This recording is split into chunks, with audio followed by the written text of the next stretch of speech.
નંદદાસજીની દિવ્ય ભાગણી ભક્તિ. નંદદાસજી અષ્ટછાપના પ્રખ્યાત કવિ અને શ્રી વલ્લભાચાર્યના પરંપરાના મહાન ભક્ત હતા. તેઓ શ્રીકૃષ્ણની લીલાઓનું વર્ણન એટલી મીઠાશથી કરતા કે સાંભળનારના હૃદયમાં ભક્તિ જાગી જાય. એક દિવસની અદ્ભુત ઘટના બની. નંદદાસજી એક દિવસ ગોવર્ધન પાસે બેઠા હતા.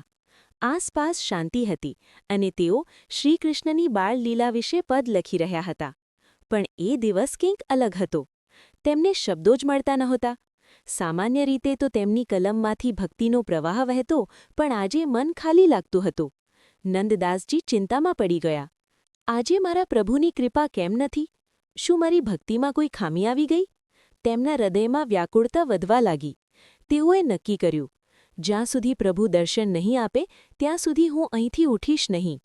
તેઓએ આંખો બંધ કરી અને ઊંડા ભાવથી પ્રાર્થના શરૂ કરી.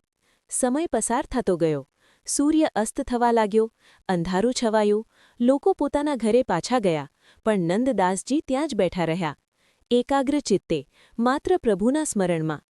અચાનક દિવ્ય અનુભવ થયો. રાતના શાંતભર્યા સમયે અચાનક તેમને લાગ્યું કે આસપાસ કોઈ હાજર છે. જેમ જ તેમણે આંખો ખોલી, તેમણે એક નાનકડા બાળ સ્વરૂપમાં શ્રીકૃષ્ણના દર્શન કર્યા. શ્રીકૃષ્ણ હળવી સ્મિત સાથે તેમની સામે ઊભા હતા. શ્રીકૃષ્ણે કહ્યું, નંદદાસ, તું કેમ દુઃખી છે? હું તો હંમેશા તારા હૃદયમાં જ રહું છું. નંદદાસજીની આંખોમાંથી આંસુ વહેવા લાગ્યા. તેઓ બોલ્યા, પ્રભુ, આજે મને શબ્દો મળતા નહોતા. શ્રીકૃષ્ણ હસ્યા અને બોલ્યા, જ્યારે તું મને યાદ કરે છે ત્યારે હું તને શબ્દો આપું છું, પણ આજે હું તારી નિષ્ઠા જોવા માંગતો હતો.